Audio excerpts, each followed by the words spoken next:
Բարև ձեզ սիրելի հայրենակիցներ, եթերում կրկին քաղաքական խաչմերուկն է եւ այսօր մեր հյուրն է Ամերիկայի Միացյալ Նահանգներից Աբո Չոփարյանը, ով ԱՄՆ-ի հայկյանք շաբաթաթերթի գլխավոր խմբագիր է, ինչպես նաեւ աշխարհաքաղաքական հարցերով վերլուծաբան։ Բարև ձեզ, պարոն Չոփարյան, շատ շնորհակալ ենք, որ միացաք մեզ եւ ընդունեցիք մեր հրավերը։ Բարև ձեզ, բարոն Այվազյան, շնորհակալ եմ հրավերի համար։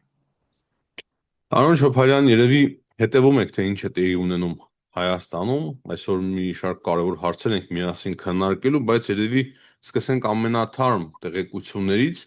երևի տեղեկացաք այն մասին, որ Հայաստանում հենց հիմա հետախուզում եւ ձերբակալում է տեղի ունենում այս պահին, խոսքը Անդրանիկ Թևանյանի մասին է, Հայաստանի Հանրապետության ազգային ժողովի նախկին պատգամավոր, ԲՀԿ-ի նախկին անդամ, կարծես հիմա նաև կուսակցություն էր հիմնել, այսինքն շատ պրոռուսական ուժ, որը որ հիմա արդեն մեղադրվում է փաստացի լրտեսության մեջ Ռուսաստանի օգտին, 620,000 ԱՄՆ դոլար կարծես վերցրել է Ռուսաստանի իշխանություններին եւ փորձում են շատ գաղտնի տեղեկություններ հանձնել Ռուսաստանին։ Ինչ կարծիք եք այս մասին։ Ինձ համար նախ եւ առաջ գդրականաբես անընդունելի երևույթ մնե սա իսկական գերբարն է հին գողապետական ռևանշիստական այդ ռեժիմականների համար, ովքեր թշպախտաբար ըստրգամդությամբ գծարային օդար երկրա գործակալություններին եւ օդար պետությունների շահերին ի վնաս հայկական պետականության եւ մյուս կողմենալ պետք է ասեմ, որ բոլորովին ինձ համար անակնկալ չէ, որովհետեւ ըստ երևույթին մենք իրերահաջորդ վարչակազմերի բահվածքի շնորհիվ բավականին լավ իրազեկված ենք արդեն, շատերս իրազեկված ենք, թե ինչպիսի ասենք հակասկային, հակապետական այս օլիգարխիկ շրջանակի մեջ ինչպիսի մտայնություն, ինչպիսի մտածելակերպ եւ գործելացև զարգացած է եւ մշակված է դաստամյակների երկնքին, սկսելով շատ հստակ կերպով սովետ Կրեմլի սովետական գարքերի ժամանակվանից դեղափոխված են այս նույն օլիգարխիկ շրջանակները եւ իրենց վերարտադրած են, որ իբրև թե ժողովրդավարական նոր անկախ 1991-ին վերսին անկախացած հայկական պետականության համար սրծավ քաղաքացիներ եւ պետական պաշտոնատարներ, բայց փաստը կմնա փաստ, որ մենք հերթականորեն եւ հետեւողականորեն այդ թավաջանական կորձունեության իրազեկվեցանք եւ արդեն 1991 թվականներին միջև ասենք 2020 թվականը մենք իրազեկվեցանք այդ խոշոր թավաջանության վերաբերյալ, երբ հայկական պաշտպանության ասենք բայկարը սաբոտաժի ենթարկվեցավ այս նույն օլիգարխիկ շրջանագի կողմից եւ որոնց հերթին դժբախտաբար ռսասրուկ գեներալներ եւ քննադատներ եւ այլն ըստ երևույթին սա շարունակությունն է Պուտինյան Կրեմլի քաղաքականության, որը գլխավոր նպատակ է դապնթե որպես հայկական պետականությունը լիկվիդացիայի հաշվի արդարի ենթարկել եւ ուրեմն դիրանալ Հայաստանին առանց հայերի եւ նույն այդ մշակույթը, նույն այդ քաղաքականությունը բազմաթիվ երեսներով ճուրին երես կել է եւ մենք գիրազեկվենք հերթականորեն եւ այս անձնավորության բահվածքը փոքր նմուշ մնե երկար շղթայինը որին ասենք մեկ ծայրը Երևան կգտնվի եւ Էջմիածին Մայրաթուր Սուրբ Էջմիածին կգտնվի եւ Գերգարի միջև Մոսկվա Պարոն Փաշինյանն էլ հայտարարությամբ հանդես եկավ, որ ինքը 2020-ի նոյեմբերի 8-ից հետո իր քունը կորցրել էր, աղոթելու հնարավորությունը նույնպես, չնայած որ ողջ կյանքում աղոթել էր, ասում է, որ հետո ծոմապահությամբ հասկացավ, որ պետք է դուրս գալ այդ իրավիճակից եւ հիմա այսպիսի անձինք նման լրտեսությամբ Հայաստանը կրկին փորձում են նույն շրջանակների մեջ տանել, նույն խնդիրների մեջ տանել։ Ինչպես կդուք մեկնաբանեք նաև այս հայտարարությունը, այսինքն ամեն ինչ կախված է նաև 2020 թվականի հետ։ Փաշինյանն ասում է, որ ինքը կարողացել է հիմա Հայաստանը դուրս բերել այդ տրամաբանությունից, այդ խնդիրներից, ավելի ապահով է դարձել Հայաստանը, իսկ ոմանք փորձում են կրկին հետ տանել, հետ քաշել Հայաստանը։ Այո, նախ եւ առաջ ես պետք է բարձր քննադանքով արտահայտվեմ վարչապետ Փաշինյանի վարած քաղաքականության համար, որը հերադես եւ իրադեսական քաղաքականություն է, հատկապես այն զարգացումների դեպքի տակ, երբ մենք մասսայական սաբոտաժի ականատես եղանք, երբ հայկական պետականության ամենաուժեղ սիմվոլը խորհրդանիշը հայկական բանակը ուրեմն հաշվի հարթարի ենթարկվեցավ եւ հակառակ այդ բոլորին այսօր ունինք թերևս իր քոյությունը պաշտպանող հայկական պետականություն եւ դա մենք կբարձենք իրադեսական քաղաքականության եւ նաեւ հերադես քաղաքականության հատկապես այն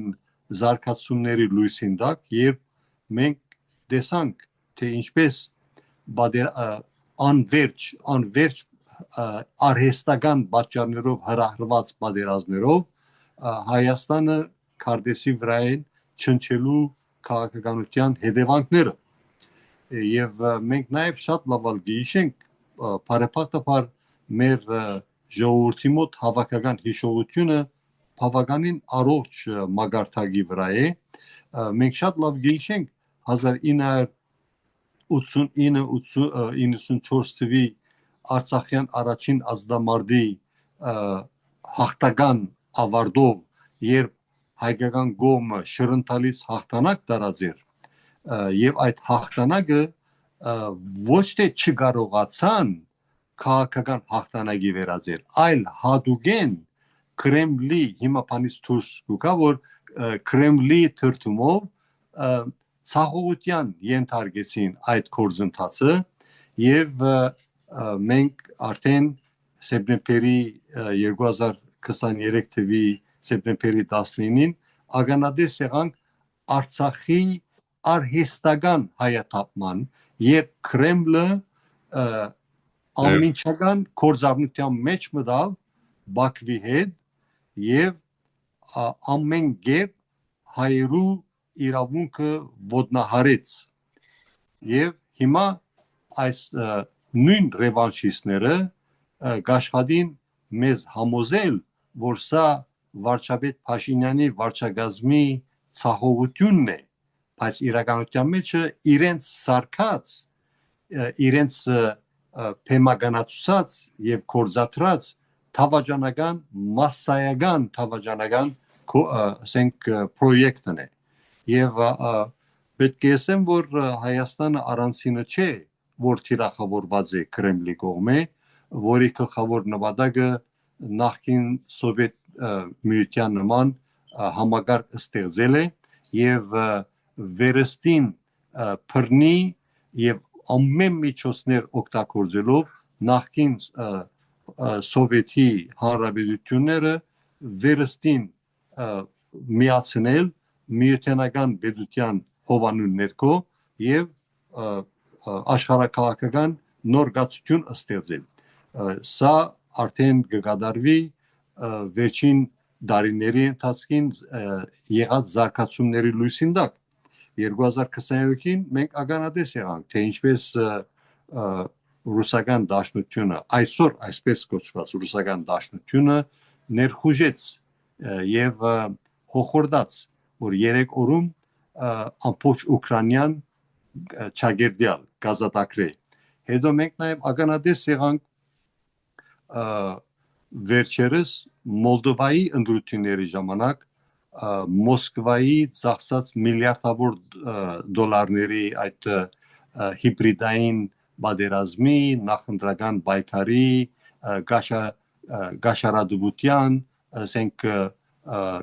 քվեներ քնելու համար նույնը կատարվեցավ Հունգարիայի մեջ եւ նաեւ նույնը փորձեցին իրականացնել Ռոմանիայի մեջ ուրեմն շղթան երկար է եւ մենք ոչ միայն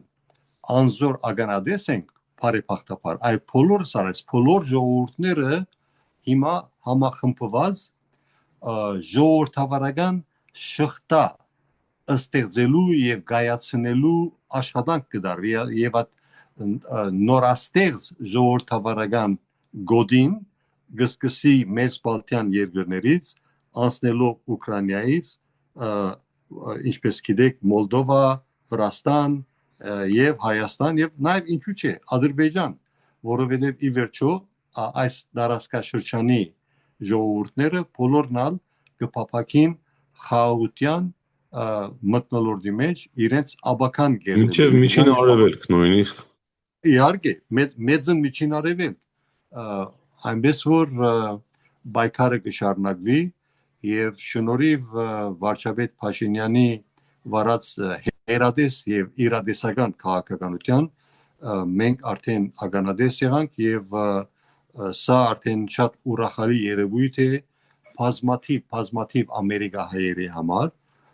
եւ նաեւ հայասեր ամերիկացիների համար, որոնք 2020 թվականի 44 օրյա անմիջապես յետքը ցանկի գոչեցին այնպիսի աննախընթաց ասենք առաքելություն հետապնդող համաամերիկյան գազագերբությունը եւ այդ գազագերբության շնորհիվ, որը կգոչվի անգլերենով American Armenian National Security Institute, որի գլխավոր նպատակն է եւ կշարունակի ըլլալ զարգացնել արաբել մշակել Ամերիկայի Միացյալ Նահանգների եւ Հայաստանի Հանրապետության միջև ռազմական, քաղաքական, տնտեսական, ժողովրդավարական եւ այլ բնակավարների ստրատեգիական դաշինք նոր կազմակերպություն է, հա? Ինչպես նոր կազմակերպություն է։ Այո, որ այս տարի արդեն 5-րդ տարին պիտի նշե եւ այդ կազմակերպությունը կգլխավորվի գեներալ-մայոր ամերիկյան բանակի թոշակի անցած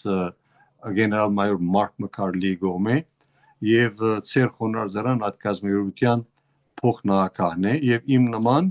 բազմաթիվ ամերիկայեր այս ուղղությամբ հadoop աշխատանք կդանին եւ պետք է ասել որ մենք ուրախ ենք որ այդ ընդհանուր աշխատանքները արդեն եզրահանգվեցան թրիփով եւ թրիփենալ անտին պիտի երթայարգե եւ պետք չէ զարմանանք որ օրը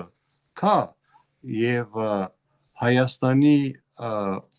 հանրապետության դրամատրվի ոչ թե ասենք 100-200 միլիոն արտաքին օժանդակություն այլ միլիարդավոր դոլարներ եւ իհարկե այս զարգացումը միայն պետք է ուրախացնե իսկական սրդացավ հայերին իսկ ռևանշիստների բարական մենք չենք կարող իրենց համար այդ ապովակությունը ապահովել Արոն Չոփարյան, դուք հետաքրքիր ձևով նշեցիք, որ ժողովուրդները շղթա են կազմել ռուսական ագրեսիայի դեմ։ Մենք նաև հիմա ականատես եղանք, մենք խոսում ենք նոր այդ լրտեսության մասին, բայց ականատես եղանք առաջին անգամ, որ Հայաստանում հայտարարվեց, որ ռուսական լրտես են ձերբակալում։ Ճիշտ է, ռուսական խոսքը սկզբում չկար, բայց տարբեր լրատվամիջոցներով անցավ։ Հիմա պարզվում է, բոլորի համար էլ պարզ է դառնում, որ լրտեսություն հօգուտ ոչ թե Ադրբեջանի կամ Թուրքիայի, այլ հօգուտ Ռուսաստանի է տեղի ունեցել։ Եվ սա շարունակությունն է Ռուսաստանից հնչող հայտարարությունների։ Պուտինի, Շոյգուի, Լավրովի եւ այդպես շարունակ։ Զախարովաներն են խոսում, փոխվարչապետն է խոսում Օվերչուկը եւ դրանց ի պատասխան այս ամենը տեղի ունեցավ։ Բայց ինչ ենք հասկանում մենք նաեւ այդ հայտարարություններից, ինչ սպասենք ռուսական սպառնալիքներից, որոնք են իրականություն, որոնք Այդ կանել չէ։ Գիտեք, եթե նույնիսկ պատկերացնենք բահմը, եթե նույնիսկ ամենալ բոլոր իրականություն է, մենք որպես ժողովուրդ, որպես հասարակություն, հայրենի հայկական պետականության հովանու ներքո, որպես փնագող հասարակություն, այլընտրանք չունենք բացի բնթելու մեր զնյալ իրավունքին լինելու իսկական ինքնիշխան եւ անկախ պետականություն, որովհետեւ եթե ոչ միայն Հայաստանը, այլ դարաշրջանի մյուս բոլոր պետությունները, եթե իսկապես ինքնիշխանություն պիտի զարգացնեն, ապա ուրեմն բարդաթիր է, որ յուրաքանչյուրը զարգացնեն բազմազանություն, այսինքն դիվերսիֆիկացիա արտաքին զինակցությունների մեջ եւ ուրախ եմ որ հայկական պետականությունը ղեկավարությամբ բարոն Փաշինյանին արդեն վերջին 5 տարիներուն գդրուկ քայլեր իրականացուց եւ մենք արդեն ականատես ենք թե ինչպիսի դիվերսիֆիկացիա սկսած է իրականացնել հայկական պետականությունը եւ անշուշտ դա պիտի պատճառ հանդիսանա որ Կրեմլը իր քունը փախցնե բայց ադիգա մեր խնդրեմը չէ Կրեմլը միջև 2020 թիվը 44 օրյա այդ դխրահրճակ թավաճանական ակտը Ռուսաստանը ընդհանրապես ոչ միայն Հայաստանի մեջ այլ նաև ամբողջ աշխարհի շուրջը բավականին թրական վարկ ուներ եւ ես անձնապես չէի պատկերացնել որ օրը կարող է կա որ ես այսպես զայրույթ ապրիմ ռուսական դաշնության թավաճանական գեցվածքի հանդեպ եւ իմ նման միլիոնավոր հայեր եւ բացի միլիոնավոր հայերը միլիոնավոր դասնյակ միլիոնավոր հայասեր օդարներ Այո ուրեմն Ռուսաստանը շատ բան գործրեց եւ թող ներող լա որ իրեն պատմական արիտ տրված էր որ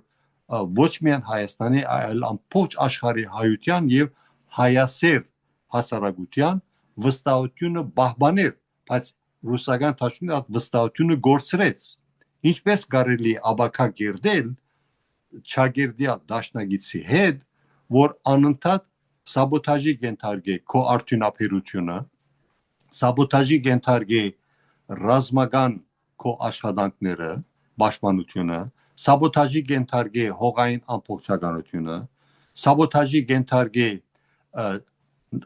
նոր սերունդի ներգան եւ աբական ինչպես կարելի է այդ մարդու հետ կամ այդ խմբավորումի հետ աբակա գերդել չկա աբակա այդ տեսակ մարդկանց հետ այնպես որ ես կովելի գտնամ ներգա վարչակազմի վարած քաղաքականությունը հակառակ որ իմանալով որ ռուսական դաշնությունը շատ ավելի վնասակար եւ հարվածային ուրեմն ֆրենեմի կսեն անգլերեն հայերեն թշնամի ընկերս ենք ողերիմ ընկերս ենք շատ ավելի ծանր հարված ստացած է հայկական պետականությունը իր ողերիմ ընկերից Աշնանց հա ողերիմ չագերդյալ անշուշտ ողերիմ ընկերից ի փախտadություն թարավոր թշնամիներից ասենք արևելքում Ադրբեջանը եւ արևմուտքում Թուրքիան ուրեմն ըստ երևույթին պետք է ամեն կերպ պատրաստված լինել եւ աչալուրջ լինել ըսկոնությունը շատ կենսական է շատ կարեւոր է որովհետեւ ովևէ ժամանակ եւս մեկ հոկտեմբեր 27-ը այսինքն սպառնալիքները իրական են իհարկե եւ ոչ միայն հոկտեմբեր 27-ի նման պետական սպանդ այլ ամենավտանգավոր ասենք սպառնալիքներից մեկը նաեւ մասսայական միլիարդավոր դոլարներու գաշարադուությունը եւ թշպախտապար հասարակության հատված մգա որ պատրաստ է իր զավակների աբական վաճառելու մի քանի $100 համար։ Սակայն լավ լուրը այն է, որ եթե իմ ունեցած դեղեցությունները ճիշտ են, ես ինչքան որ գեհդվիմ օրին ժամը ժամին պետք է ասել, որ ներկա հասարակությունը, քաղաքացիական հասարակությունը ամենաառողջ հասարակությունն է, որ Հայաստանի Հանրապետությունը ունեցած է երբևէ իր վերանկախացումից արդեն։ Իսկ այդ զինված խումբը դիմակավորված հայոյախառը սպառնալիքներով վարչապետ Փաշինյանի հասցեին, դա էլ Ռուսաստանից է գալիս, որտեղից, ովքեր են դրանք։ Պատկերացում կա Ամերիկայի Միացյալ Նահանգներում, ովքեր են դրանք։ Ոչ միայն Ռուսաստանից, այլ նաև դեղական քրեա օլիգարխիկ շրջանակներից, որոնց հերթին երկրորդ եւ երրորդ նախագահները, Դաշիր Սամոնները եւ այլն, իրենք նաև անձնապես շահագրգռված են հոկտեմբեր 27-ի եւս մեկ սցենարի կորզաթմամբ, որովհետեւ իրենց գաշին փրկելու համար իրենք ընդունակ են ամեն ինչի Քարեքին B Գտրիչ Ներսեսյանից փռնած Մոսկվայի եզրասկարո Ներսեսյանը եւ մնացածները բոլորն ալ շահագրգռված են, որ իրենց գաշին փրկվի եւ պիտի չի զարմանանք, որ իրենք գրագի վրա յուղ գտապեն եւ Կրեմլին սուտ խոստումներ գտան, որ իրենք կարողականություն ունին կորզաթրելու եւ Կրեմլի ախորժակները կփանան։ Դրա համար շատ կենսական է, որ Հայաստանի թադաիրավական համագարքը լիակատար կերպով կորձե ռոբե առաջ, ժամ առաջ եւ այս մարդկանց պատասխանատվության ենթարկե, որովհետեւ այս մարդիկը իրենց թալանածով գբայքարին գբադերազմին սեփական ժողովրդի թեմ, այսինքն գրտնագի հարված թալանած են արդյունաբերությունը շարքից դուրս բերած են, թալանած են պետական բյուջեն, թալանած են պաշտպանական բյուջեն, պաշտպանության բանակի բյուջեն եւ այդ թալանածը թշպախտապար գոկտակորձեն ընդեմ հայկական պետականության ինքնիշխանության, անկախության եւ պաշտպանության։ Ուրեմն թադաիրավական համագարքի ուսերին տրված է գրտնագի պատասխանատվություն, որ ռոբե առաջ այս բոլոր զիբիլները ուղարկվին բապմության աղբանոց։ Բայց դա չպետք է տեղի ունենա նախքան ընտրությունները։ Հիմա ընտրություններով իմ պատկերացումն եմ ասում, բոլորը միասին կարող է 20-25% ձայն հավաքել եւ անցնել խորհրդարան։ Իսկ մենք տեսնում ենք Փաշինյանի հայտարարությունները եւ դրանից բացի մենք տեսանք ինսայդեր պարբերականի հրապարակումները Ռուսաստանից փախած ռուսական կարևոր շատ լրատվական կենտրոն է, բացահայտումներ արեց, որ շատերը հաստատեցի ՖՍԲ-ի գործակալներ են, անուններով հստակ նշված էր այդ ընդդիմադիրներին, ու ինչ է կարծում, եթե իրենց թույլ տան ընտրություններում ինչ որ տոկոսներ հավաքել եւ թեկուզ որպես ընդդիմություն մտնել արդեն խորհրդարան, հնարավոր է արդյոք դրանից հետո ինչ որ գործողություններ իրականացնել։ Դե նախքան ընտրությունները, քանի որ ամեն օրվա ռեժիմով մենք նաեւ ստանում ենք ընտրակաշառքների մասին տեղեկություններ, պետք է նախքան ընտրությունները գործողությունների դիմեն։ Абսուրդ բան է, որ քաղաքական կուսակցությունը կամ դաշինքը գաշարադուտուն կորզաթրե եւ ամբադիժ մնա։ Պետք է ռոբեական այդ դաշինքը կամ կուսակցությունը, որ գսպաղվի գաշարադուտությամբ ընտրագաշարք բաժանելով, պետք է այդ ուժը ամիջապես չեղարկվի որպես քրանցված տեխնազու եւ այդ քաղաքական ուժը կամ ովևէ անհատ տեխնազու կամ դաշինքի մագարտակով խմբավորում տեխնազուների պետք է ամիջապես disqualified լան, այսինքն իրենց որակավորումը պետք է գործնեն, որովհետեւ սա նորմալ բան է եւ որ մեկը աբորինի կորզունեություն գվարի քաղաքական դաշտերս, այդ ուժը դեր չունի ներքաղաքական դաշտում։ Դրա համար պետք է ամիջապես պատասխանատվության ենթարկվի, որովհետեւ մենք ունենանք առողջ ներքաղաքական դաշտ։ եւ առավել եւս գարիք չկա սպասելու, որ ընտրությունները կատարվին, հետո նոր փողոքենք ընտրակաշարքի վերաբերյալ։ Պետք է հիմա ամենչապես եւ ես կոբելի կգտնամ, որ թադայրավական համագարկը եւ իրավաբան մարմինները սկսած են մի քիչ աշխուժանալ, բայց պետք է ավելի արագացնել եւ ավելի ուժեղացնել այդ տիպի կորձունեությունը։ Պարոն Չոփարյան, քանի որ դուք որպես հայկյանք ամերիկյան թերթի շաբաթաթերթի գլխավոր խմբագիր նաև զբաղվում եք աշխարհաքաղաքական վերլուծություններով, որն է ձեր տեսակետը նաև Իրանի մասով։ Հիմա կարծես թե երկրորդ փուլը կարող է սկսվել ամերիկա-իրանական, իսրայելա-իրանական պատերազմի։ Ինչ իրավիճակի գտնվում եւ ինչպես կարող է այս ամենը հանգուցալուծվել։ Հայաստանին նաև ինչ վտանգներ են սպառնում։ Այո, Ամերիկայի մեջ երկու հզոր շարժում կա։ Մի կողմը հոգուտ բادرազմի, մյուս կողմը ընդեմ հագարակ գգանքնի Իրանի թեմ բادرազմի, բայց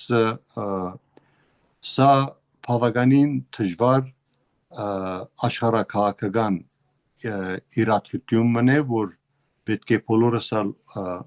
աչալուր եւ սկոնլանք,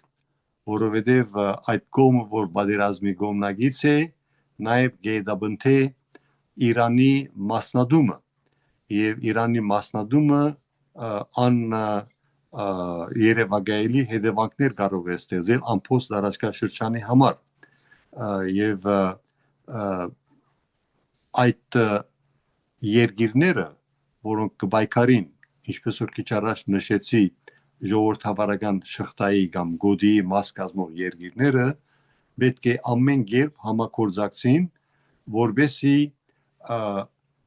Իրանի մասնատման համար առաջ քշվող քաղաքականությունը չիրականացվի եւ ամեն կերպ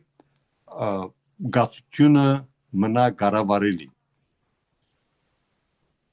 Շատ շնորհակալ ենք այսօրվա զրույցի համար, պարոն Չոփարյան։ Ես եմ շնորհակալ։ Իմ մաղթանքն է եւ իմ նման բազմաթիվ ամերիկայերի մաղթանքն է, որ մեր հայրենի ժողովուրդը հունիսի 7-ի համապետական ընտրություններին կգադարի ճիշտ ընտրություն, հոգուտ հայկական պետականության, ինքնիշխանության, անկախության, պաշտպանության, հզոր տնտեսության եւ ոչ թե հոգուտ Հայաստանը վերածելու ռուսական գուբերնիայի զայրաքաղարի։ Շնորհակալ ենք, հաջողություն։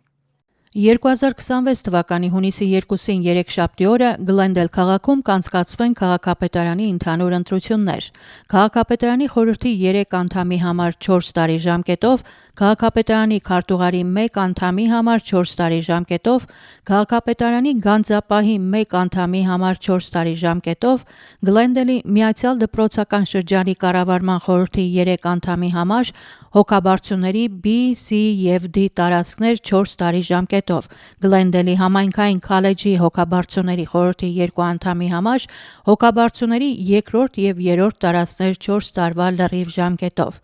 Փոստով քվեարկության արկղերը բաց կլինեն օրական 24 ժամ մինչև 2026 թվականի հունիսի 2-ը ժամը 20-ը։ 11-օրյա քվեարկության կենտրոնները կբացվեն 2026 թվականի մայիսի 23-ին ժամը 10-ից մինչև 19-ը։ 4-օրյա քվեարկության կենտրոնները կբացվեն 2026 թվականի մայիսի 30-ին ժամը 10-ից մինչև 19-ը։